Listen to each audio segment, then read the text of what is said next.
live in 2 minutes.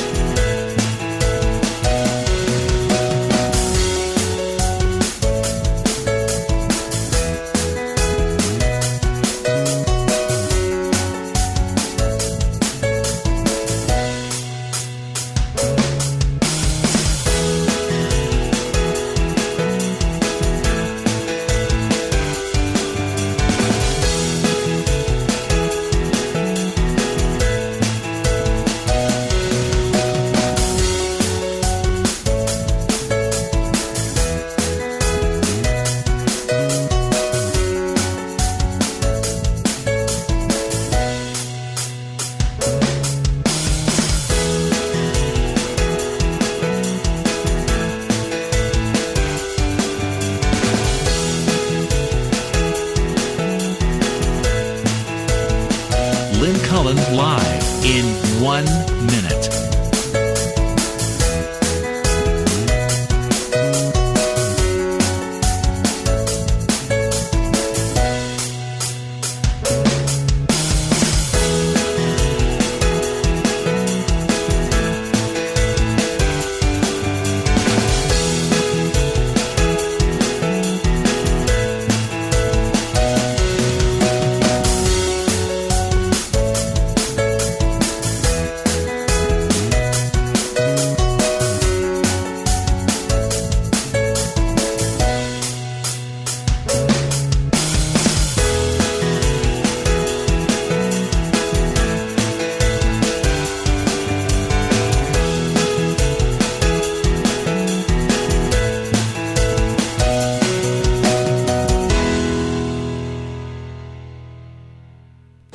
Welcome to Lynn Cullen Live at pghcitypaper.com. Email your questions and comments to Lynn at pghcitypaper.com.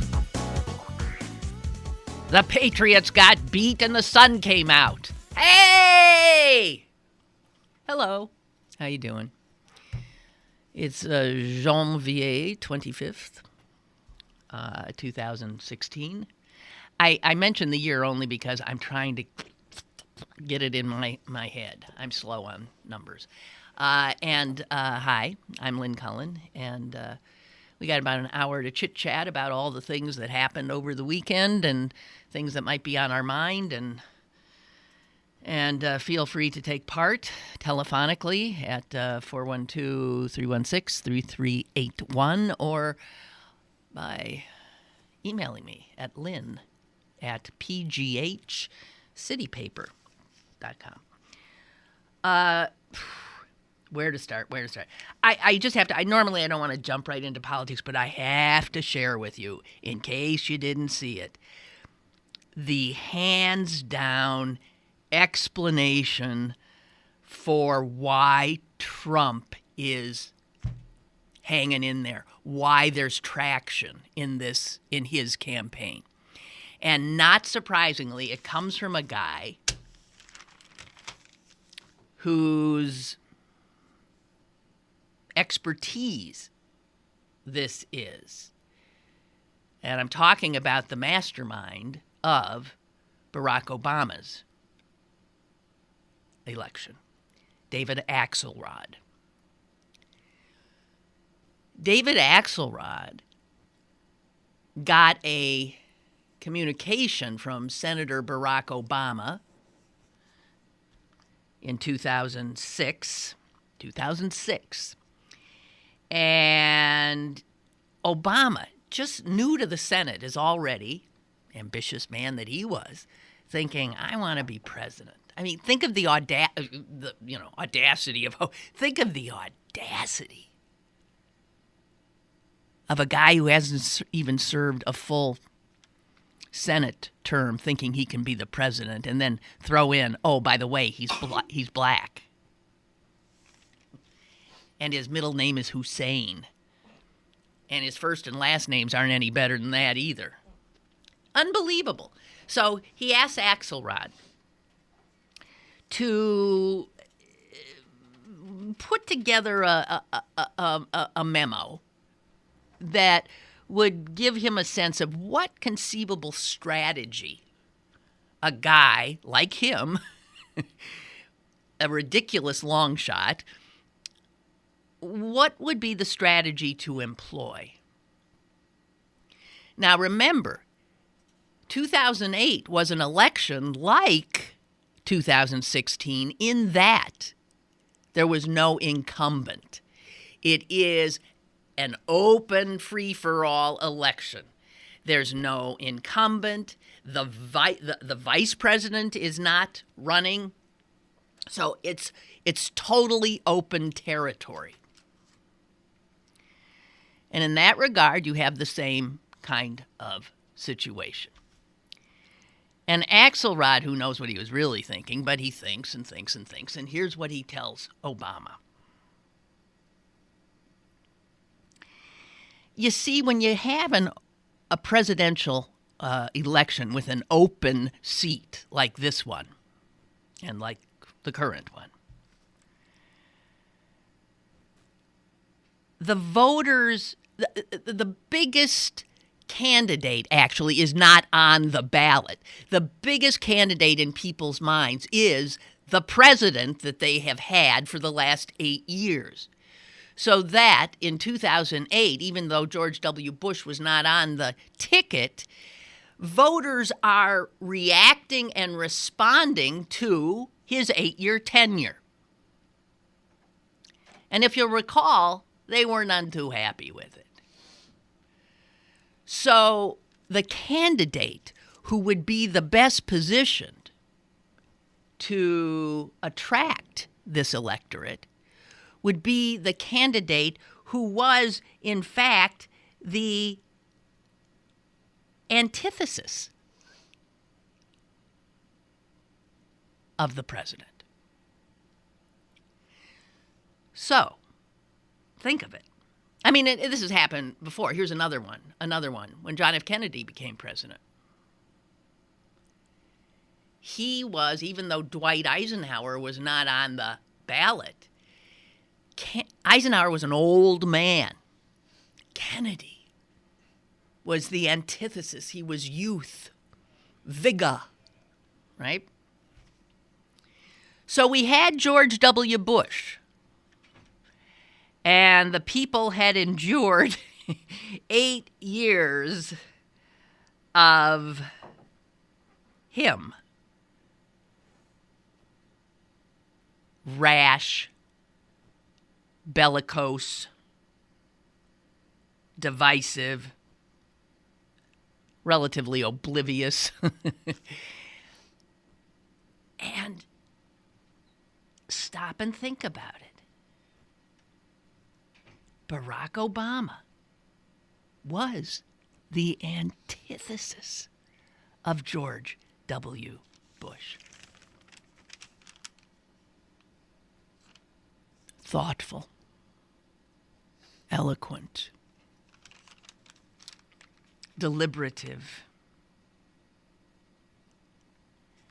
And so for a public that had endured 8 years of this sort of childlike smashing up the playroom presidency of George W. Bush, this cool, smart customer with his eloquence coming on the scene was like such a breath of fresh air. That's sort of the gist of the memo that Axelrod sent Obama. And he was right. Now, let's look at now Obama is the guy who's leaving. Although he's not on the ballot, he also is, in some ways, the most influential politician on the, who's not on the ballot, but who's influencing Americans' reactions as they go into the booth. Usually after 8 years of any presidency, most people do want, let's try something else. What is the antithesis of Barack Obama?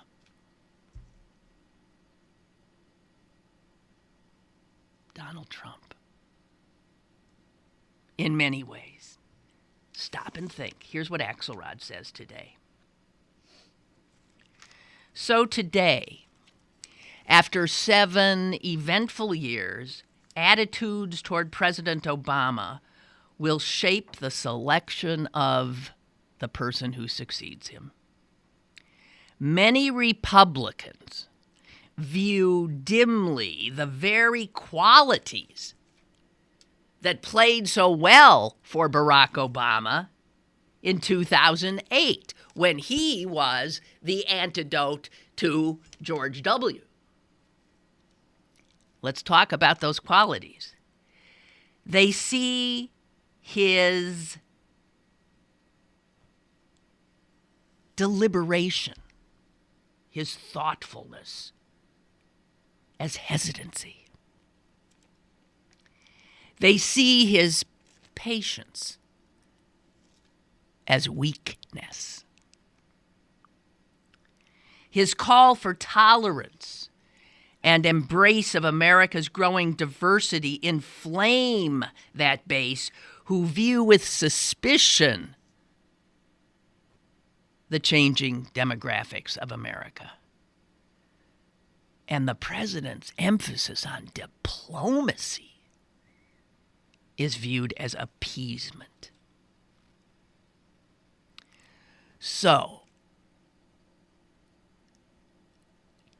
Donald Trump comes along, and he is none of those things. He is not patient. He's not diplomatic.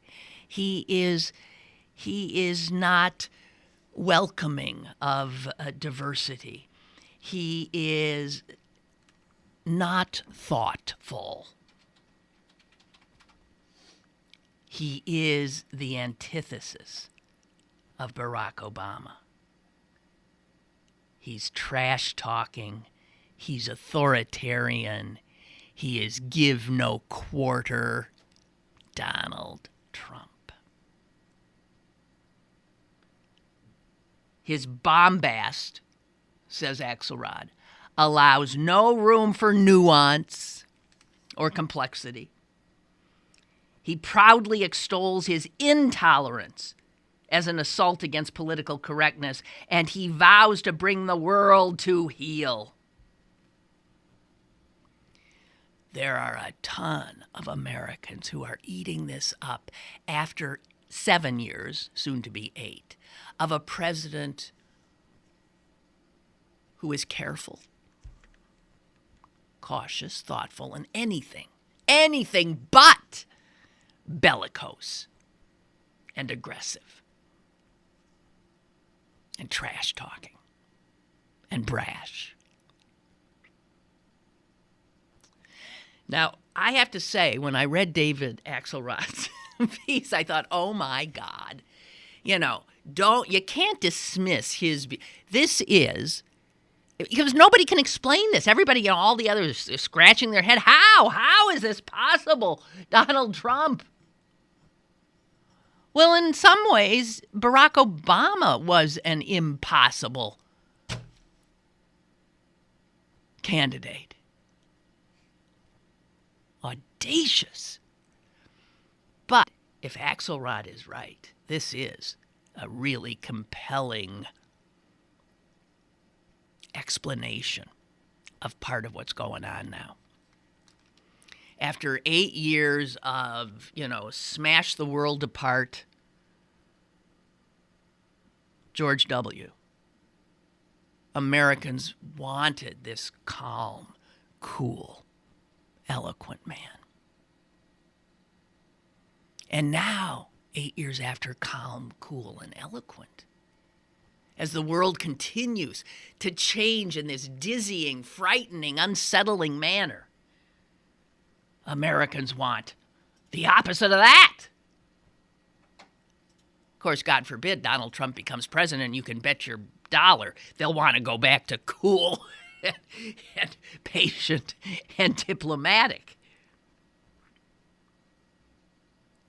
And Axelrod goes on to say this, the condemnations Trump has received from media and political elites only intensify the enthusiasm of his supporters. I mean, to his base, he's a truth teller, a nose thumber, and rebukes from fact checkers? Pah! Establishment claptrap.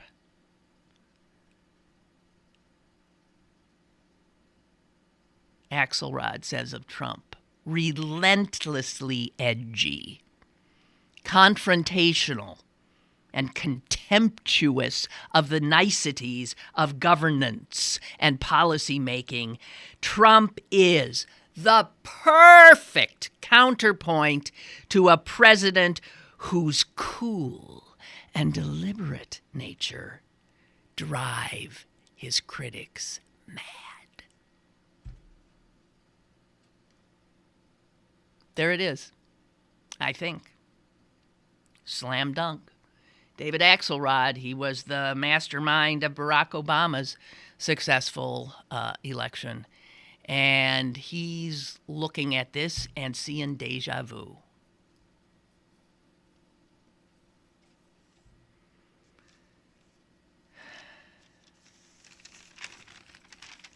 Fascinating what it says about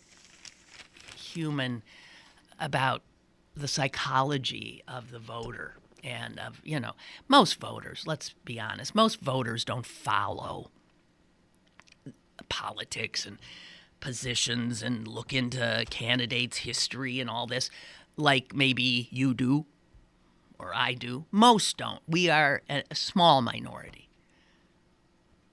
It's all about the feeling that the candidate puts forward. It's all about sort of, personality and emotion and sound bites, stuff like that. That's how we make this decision. And that's how we've always made the decision. I think I mentioned I was rereading Gore Vidal's wonderful novel, Lincoln, which is like a great history of that presidency, because the history in it is correct. And you read about the politicians then,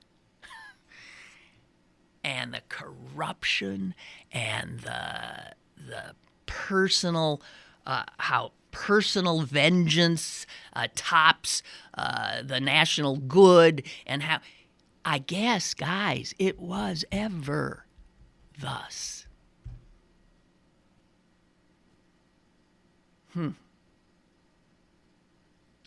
I think Axelrod nails it.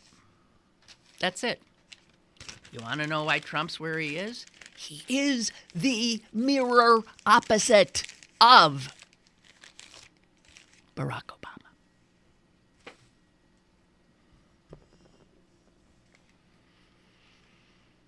Obama.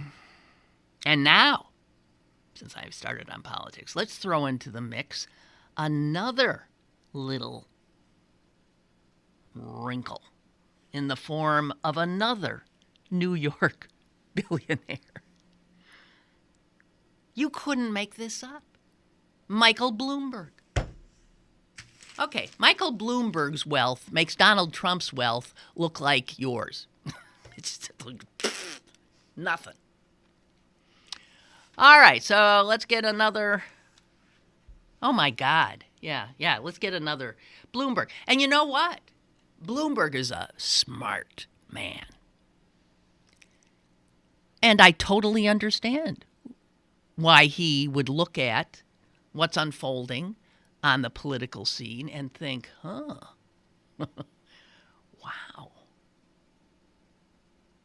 Since everything is being upended this year, all of the old saws and absolute truths of national politics and presidential elections, all of it's just being tossed to the winds.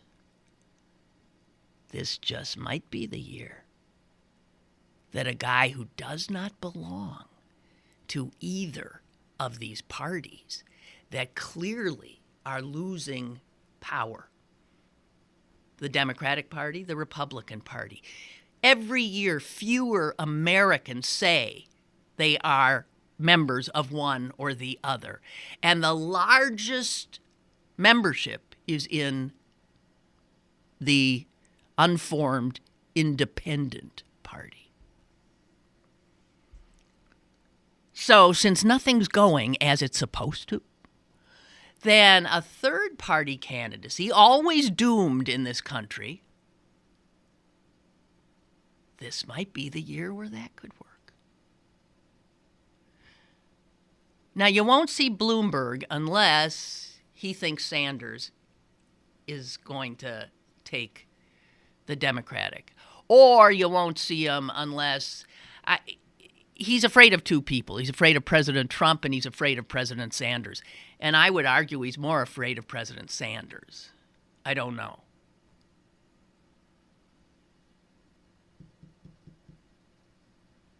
So I can see people being drawn to him.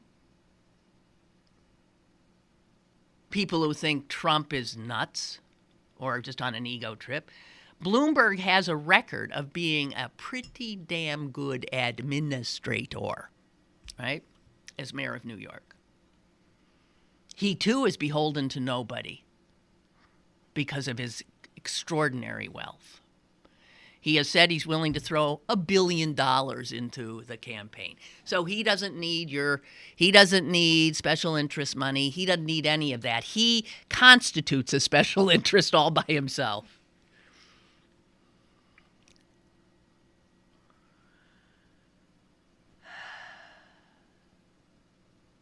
So, I don't know. There are a lot of things happening. We know it. This is going to be an extraordinary election. All bets off. All bets off. That you can be assured of. And anybody who talks as if they know what's going to happen is insane. Really. Listen to how the Wall Street Journal, in its first editorial in today's paper, talk about Bloomberg. They say, they said something that chilled my blood. Chilled it. No third-party candidate, as I said, has ever won, unless, actually, you would suggest that Abraham Lincoln was a third-party candidate. Because, as you know, the Republican Party whose candidate he was, had never had a the Republican Party was split because of abolition and what? We got to call her. Hello? Hello, Lynn. Yes. Hello, Lynn. Yes. Hey, John from Greensburg. Hi. Hey, good top of the morning to you. Thank you. Don't buy into this Michael Bloomberg nonsense. Michael Bloomberg, if he ran, would not win one state. He would not win one electoral vote. He is not charismatic. He does not have a populist or anti-establishment message. He does not have any natural constituency. The only reason this is taken seriously every 4 years is because he's a media billionaire and because all the very serious people in the elite media, in the Bosch-Wash corridor, want to supplicate him and polish his apple. And that's all. I'm not sure. No, absolutely. This is he's not Perot. He's not Trump. He wouldn't have that kind of message. He'd run as a policy wonk. He'd go nowhere. Absolutely nowhere. He'd just be another third-party candidate. All right. Maybe. But as I have to tell you, in this volatile, I think that's the word for it, in this volatile electoral year, I don't know that any of those, no third-party candidate can. I don't know how we can continue to say with any certainty that whatever it is, can't happen. Because already it could happen, but not with him. So your thing about him is his lack of charisma, essentially. He has no charisma. And no, I know he has none. has no natural constituency. What he has is competence. That's all he has. Except among technocrats and policy wonks. Yeah, that's really appealing among the American electorate. Those are the candidates the American people go for, as we've seen repeatedly, right? Yeah. Come on. Here's something that'll chill your blood. Remember, he had to spend. I think the last time he ran for mayor, I mean, he spent something like $50 million to win the mayorship of New York City. And what's the job pay? I mean, he just wants to stroke none his of that ego. matters. That's why he goes No. through this every 4 years. No. I don't think his ego gets stroked plenty. I really think he's a serious man who is appalled at what he sees and says, I can do better and I damn well better step in. I don't get the sense that he's pure hubris. I don't. Never have. No, but he's lived in that bubble for umpteen years. And look, everyone, I'm sure, in D.C. and Washington, and Boston and New York, none of them are going to say a cross word about Michael Bloomberg and his aspirations, because they'd all like to work for him one day in some capacity. Okay. And that's what you get when you're in that position and you have that much wealth. Okay, here's a possibility. Something, let's say Bloomberg runs and he's third party. And he peels. There's so many people who are terrified of either Bernie, can't stand Hillary, or terrified of Sanders. I'm not sure who that is going to be on that side. Scared to death of Trump. And so they say, well, this guy is a better guy. If he were to just grab a handful of electoral votes. He won't. Wait a minute. You can't win one electoral vote. Wait. If he were to. You won't. To deny. Ross Perot was a much more charismatic figure, much better able. This to is a different to time. the American people, Right. plainly, simply, the way most people like to be spoken to. Okay, well, listen. Running in a much, quite frankly, a much less politically polarized country at the time, and he couldn't get one electoral vote. Okay, so since you're so sure, Nader couldn't get one. Nader, who was the absolute champion of the far left. But stop and think what Nader did. Here's what I'm trying to tell you. What did Nader do? His third-party candidacy gave George W. friggin' Bush the election. And Bloomberg can do the same thing. He can upset this apple cart so that no candidate has the required electoral votes to win. And then, according to our Constitution, who decides who the president is going to be? I know in the one case it was the Supreme Court. But in the Constitution, if you don't have... It's the House of Reps. It goes to the House of friggin' Representatives, which is right-wing Republican. He wouldn't win one electoral vote. He wouldn't win one state. Could he tip the election in a place like New York? Nah, likely not. New York's going to go for the Democrat, unless it's Bernie Sanders. Bernie Sanders isn't going to win the nomination. Well, since you're so sure of yourself, who are the candidates for this election? Who is the? I think it's going to be Donald Trump, unless the Republican Party pulls some shenanigans to deny him the. So you see it as Trump, Clinton, and it's going to be Hillary. Right now, look. Here's what's going on. Bernie Sanders certainly has, the young, very enthusiastic base. He's not popular at all with Hispanics or African Americans. That's not true. No, it is true. Look at how he polls compared to Hillary Clinton. I don't care about the friggin' polls. We haven't even started here. I think Sanders can attract African Americans. I think he absolutely can. I think Bernie Sanders is going to win Vermont or New Hampshire. I think he's going to lose Iowa. I think he's going to win New Hampshire. Well, and then I think after that, Hillary Clinton's going to win South Carolina and. Well, you know what? Southern states. Well, John, what I say to you is prediction. By the way, I'm not even a big Hillary fan. Yeah, I know. I wish we had stronger candidates. I think she has a lot of baggage. Some of the nonsense she does that leaves her exposed to political attacks by the right, like with the email. I mean, the email story is a big nothing burger. There's not going to be, anything to come of it. It doesn't matter. But it left a stench. Yeah. Okay, well, I'm just saying, we'll see. But okay, I know this. You can make predictions till you're blue in the face, all the kind of the young Bernie supporters, who are touting him, and he's more electable. Yeah. And he'd fare better against Republican candidates. Thinking, guys, he hasn't faced any Republican opposition. He hasn't faced the attack machine. Okay. I mean, they're living in dreamland. All right. Hey, I got to run. Thank you. Okay. Bye. Bye-bye.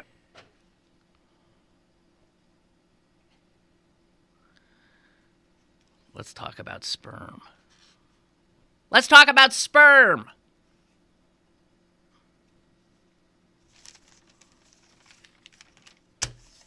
Just to change the subject. I came upon this little piece that blew my mind. I got to share it with you. It's beyond belief. What'll they think of next? There are actually scientist guys that are working on putting like little energy packs on individual sperm.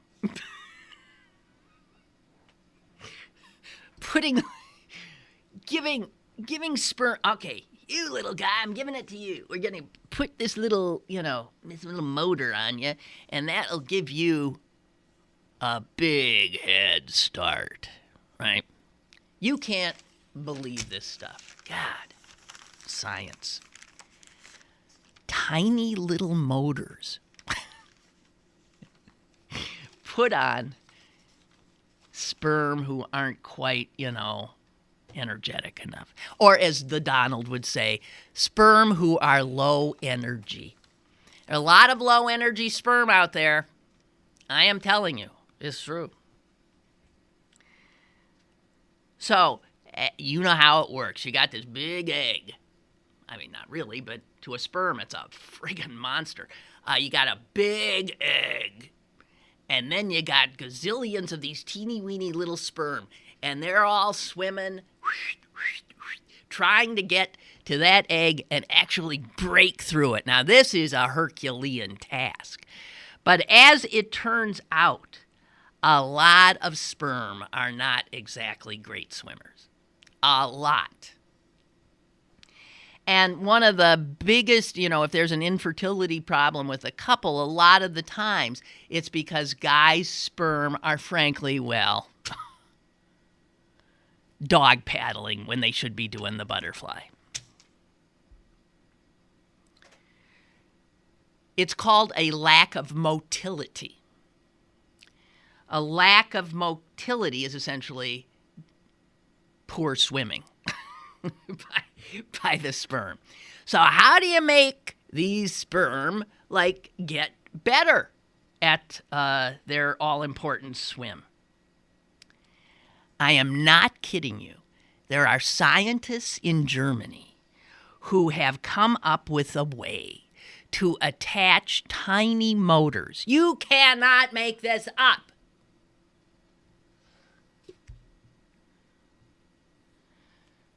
Tiny motors. Now you have to put them on an individual sperm. We all know that you can't see a sperm with the naked eye.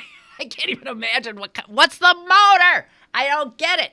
So they put a little motor backpack on the sperm, and they get to propel that sperm much faster and with a great deal more energy than the sperm by itself could have managed.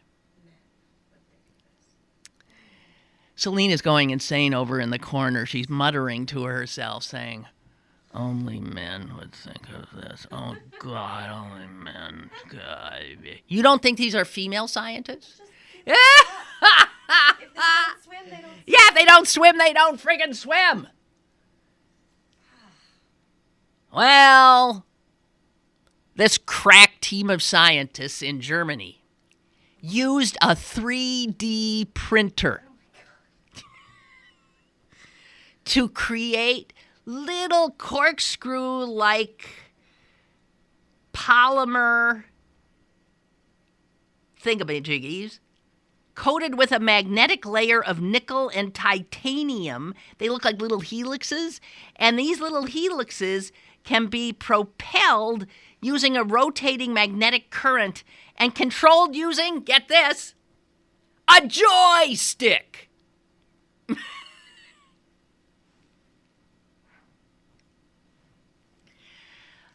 Oh my God. So, these scientists working with a microscope and their little joysticks, they were able to slip a helix onto a sperm and then guide it toward a human egg. They were able to say, come on, baby, we're on your side. And here, and they were, with the joystick, able to take the sperm and get it right over there to the egg.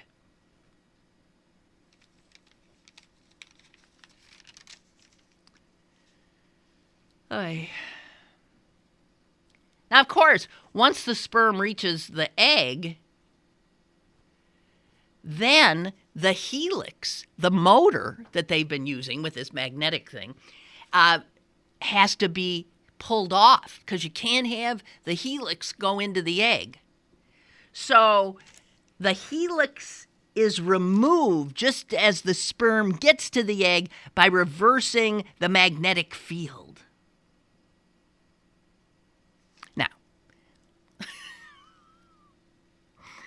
Nobody knows if these titanium polymer 3D printed helixes might be injurious to a woman's health. Flying around inside her body with men at a joystick and a video screen. It's like a video game. It's just classic male shit. It's just you can't make this up. This is more absurd than our presidential election, is it not? This is great. So, sperm, they're so small. They're like teeny weenies. One sperm is about 10 times narrower than a hair on your head. 10 times narrower. Now, here's a weird thing. I've always thought of sperm as going like really fast. They're slow as hell, even the healthy ones. Slow as hell. It says right here that a average speed of a normal sperm is 20 micrometers per second. And at that rate, it would take an average sperm 5 hours to swim 1 foot. Oh, God. 5 hours to swim a foot. So when we're talking about putting a little battery pack or whatever onto these sperm, they're not going to go a lot faster than that. They're just going to go, this is also insane. It's beyond comprehension.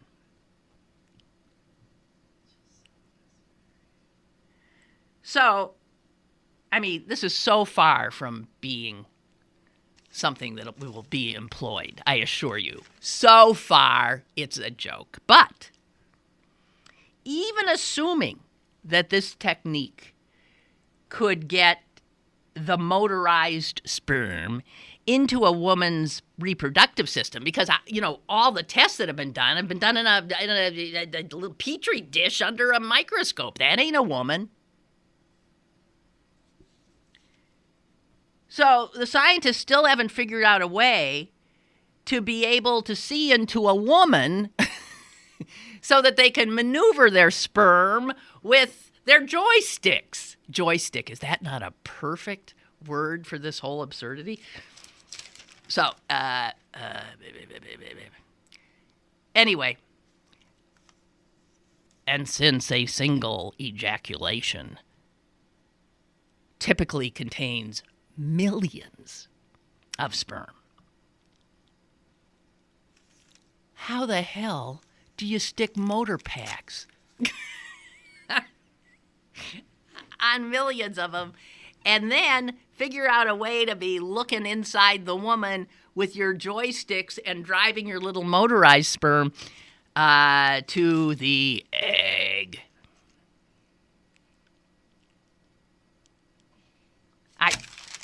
Is that not the most unbelievable, ridiculous thing you ever heard? I love it.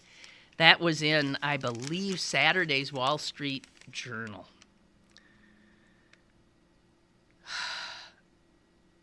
Uh-oh. I'm looking at where they got it from. And this is the paper that these scientists wrote was titled Cellular Cargo Delivery Toward Assisted Fertilization by Sperm-Carrying Micromotors. And now I'm going to blow Celine's mind by telling her the first names of the people who wrote the paper. Mariana, Anne, Francisca, Lucas, and Oliver. 3 women, 2 men. Celine's head has blown up.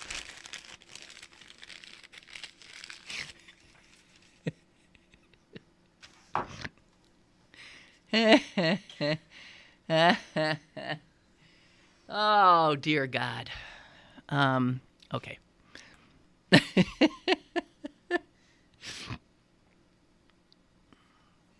Roger wants to know, aren't these scientists weakening future gene pools, so to speak? Oh, I see. It was a pun with the pools and the swimming. I get it.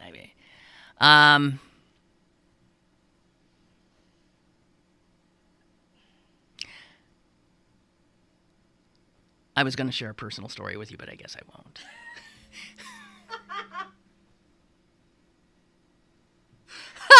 It is so rare for me to pull back.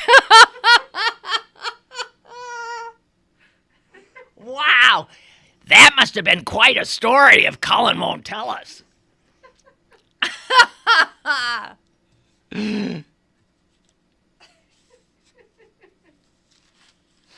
Suffice to say, I once had an opportunity to look into a microscope where there was some sperm, and I was blown away by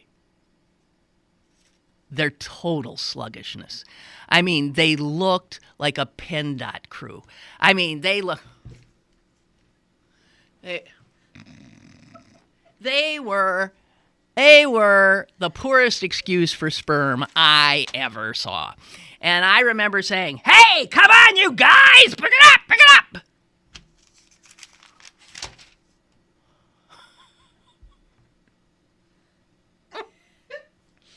You know, didn't you have this idea of sperm as he's like, whoa, whoa, where is it? Where is it? Oh, no. It's like, they're like, it's like couch, you know, surprised they don't leave trails of like cheese curls behind them. I mean, it's just unbelievable. It figures there's millions of them to one egg. Jesus God.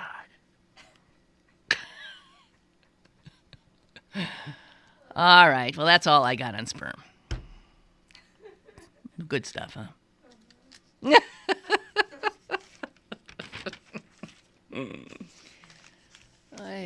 Okay. What else we got here? Oh, Ansel wants to talk about that. UPMC wants to put a new hospital in Pleasant Hills where there already is a hospital, but they'd like to drive that hospital out of business, so they're going to take all that money that they have. You know, they're a hardworking charity, and they're going to try to take down. They are such rapacious capitalist assholes. Excuse me. Ansel writes, Lynn, you left off the last show by expressing your disgust with UPMC building a hospital in Pleasant Hills, less than a mile from AGH Highmark's Jefferson Regional Hospital. I live in Pleasant Hills. Uh-oh. Slightly less pleasant there now, I bet. Huh? Yep. Ansel says, yep, and as you can imagine, folks here are less than enthused. First, Pleasant Hills is a very small township with very little land remaining. The property that UPMC wants is zoned for residential, and for good reason. Residents and homes already surround that piece of land. UPMC will take the borough to court. They are taking to change the zoning. Screw the residents of Pleasant Hills. We want to destroy AGH.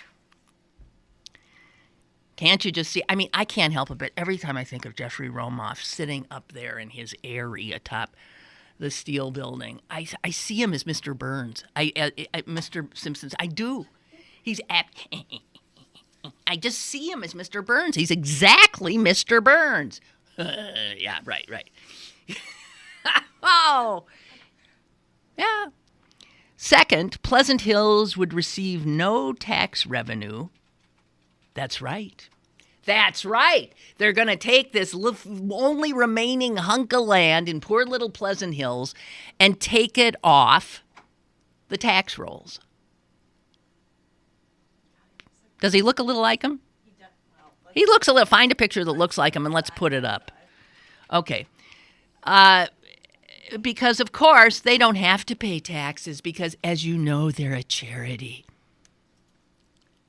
Never mind that the poor little cash-strapped township of Pleasant Hills will have to provide UPMC out there with police and fire services.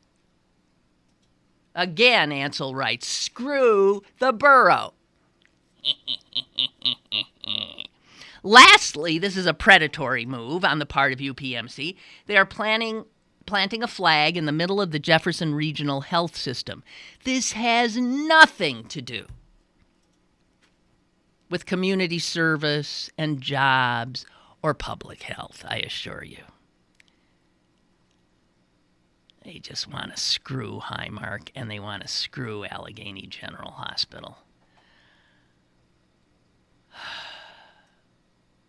Ansel finishes up by saying, look, I have no problem with another hospital in this area, but we have an empty mall here, Century 3. If they want to do us a service, transition that mall into a hospital, and you could kill two birds with one stone. They don't want that. They want an edifice. They don't want some lousy old mall built 40, 50 years ago. No. Despicable.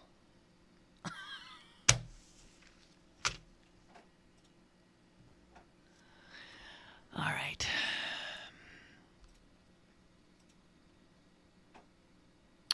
Roger's wondering, in his Sunday PG, there was no section A through F. Well, what was there? The comics? What do you mean? There has to be a section A. Isn't that the front page? Or they just don't label them anymore. Because they're consolidating them. You can't even find the magazine anymore. It's wrapped up in, like, business or something. Is this another one of their cutbacks? Their cutbacks continue apace. They have just tossed out another, 20 employees. That paper's going down. You know, it's funny. Not. But Richard Mellon Scaife spent the last quarter of his life spending millions upon millions upon millions of his inherited wealth to knock off the Post-Gazette. That's all the Tribune Review was about, I assure you. He wanted to knock them off. And he didn't do it. But technology will. It is the saddest shadow of its former self. I feel so for the few great reporters that are left there and columnists, because there are some great ones. But that paper is becoming close to an embarrassment on occasion. I'm sorry. I know a lot of folks over there, and I'm not disparaging them. You cannot do what the job is with so few people. Did you find? You got them? All right. It's a good side by side. Yeah. Celine got a pretty good Burns and Rome off. I love my job. Yeah, she says she loves her job now. Okay. That was fun. Okay. Jeez. What else we got?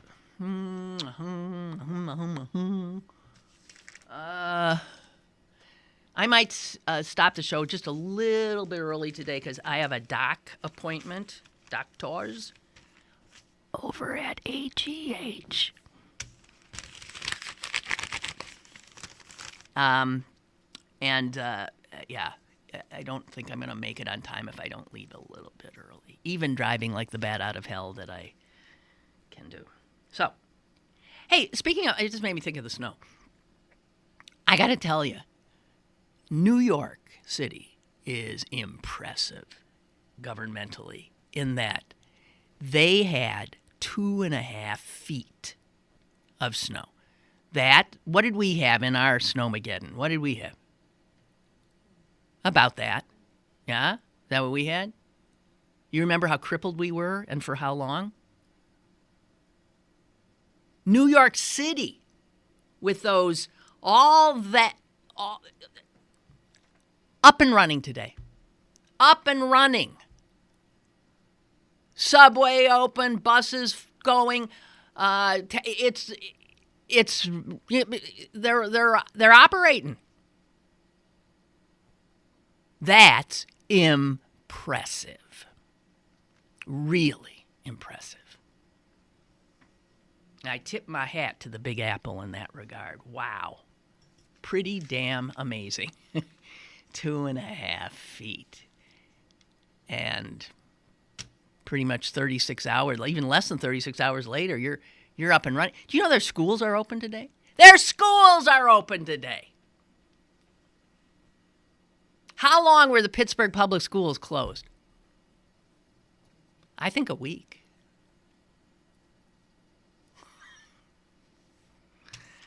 Oh, geez. Just saying. Just saying.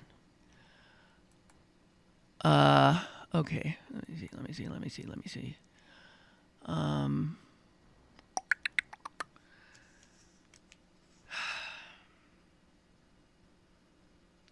You know, Charles Blow likes to crunch numbers.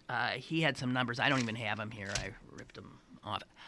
That were unsettling, but do tell us what I think we in our hearts know. That if you look at positions of the two Democratic, I'm taking O'Malley out. Sorry, O'Malley.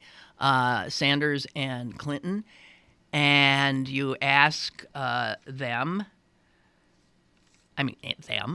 you ask Democratic voters, which of these candidates most closely reflects your values? Well, the overwhelming response is Bernie Sanders. Then you ask those same voters, which of these candidates do you think has the best chance to win? And it flips around. Hillary Clinton. And that's my assessment too. But that makes for a low voter turnout. If Democrats don't like and they don't, if they're less than enthused by their standard bearer, and Blow comes out and says she's gotta step up her game. She's gotta figure out a way to be more, seriously, positive and energetic and try to get people excited, because she ain't getting people excited. And I don't know if she can. She's just a competent, oh God, no. She's just a competent person. That's a kiss of death in our politics. And I think what Democrats know is that Bernie represents their dreams.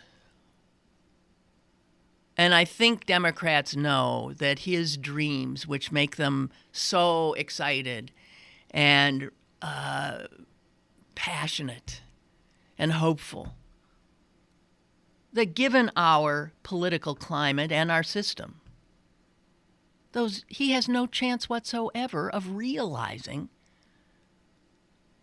most of what he's peddling. And that's what she keeps trying to tell people. Look, I know, sounds good. It ain't going to happen. He's got a Republican Congress. We couldn't even get through. I mean, he wants to do universal health care. We couldn't even get one Republican vote on Obamacare. So what's the point of electing somebody? And he's vague on this. He keeps saying, well, if you elect me, you're going to have a revolution, and then you'll have all these other people like me that get... No, I don't know about that. Not because of the gerrymandering. You can't get a Bernie Sanders-like congressman coming out of Cranberry.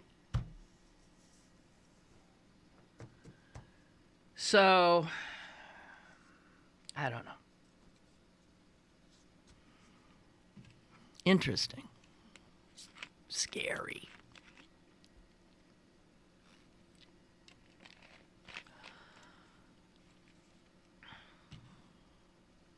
Paul Krugman today in his column talks about the Flint. Jesus, the more I think about that, the more freaked I get. Flint water crisis. And do you know that the governor of Michigan and others are saying that it's an outrage to politicize this terrible tragedy? You see, things like that make my head explode. What do you mean politicize it? The only reason the tragedy happened is because of Republican politics and Republican values. And Krugman nails exactly that in his column. He goes to history. He points out that, and this is astonishing, but in the 1850s, the city of London, controlled by conservatives, the city of London did not yet have a sewer system. All the sewage in London just was dumped into the Thames. And the government, conservative, had no problem with it whatsoever because any effort to remedy the situation would require a huge influx of governmental money in building this system. And they freaked out. They looked at the money, they looked at the need, and the money won. And then something happened. If you've ever been to London, you know that the Houses of Parliament are close by the Thames. Close enough. So that in 1858, something called the Great Stink occurred. I don't know what happened, the wind, maybe, whatever, but they couldn't in Parliament stand to even be in Parliament. And so as soon as the noxiousness of their policies hit their noses, they said, why, something has to be done about this. This is exactly the thing that happened in Flint. Conservatives, Rick Snyder, the governor, decided to switch to an unsafe water source with lead contamination in order to, what? Save money. And it's becoming, says Krugman, increasingly clear that state officials knew they were damaging public health, putting children in danger, even as they stonewalled residents and health experts. He says, now this would be a horrifying outrage, even if it were an accident. But it's not an accident what happened in Flint. It reflects the resurgence of, in American politics, exactly the same attitudes that led to London's Great Stink in 1858. And that is putting money over people. And I'll just finish up and then I'm going. He says, this is an American situation of literally poisonous interaction between ideology and race, in which small government extremists are empowered by the sense of too many voters that good government is simply a giveaway to those people. The wrong people. He says, don't let anybody tell you we shouldn't be making the poisoning of Flint a partisan issue. You can't understand what happened in Flint and what will happen in many other places if current trends continue without understanding the conservative ideology that made this disaster.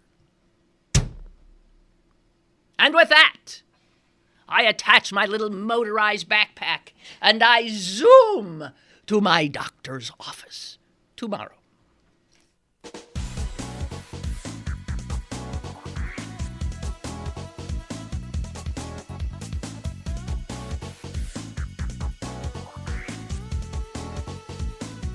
Lynn Cullen Live, Monday through Friday from 10 a.m. to 11 a.m. and archived at pghcitypaper.com. The opinions expressed on Lynn Cullen Live are those of the host and do not necessarily reflect the viewpoints of Pittsburgh City Paper, Steel City Media, and its advertisers.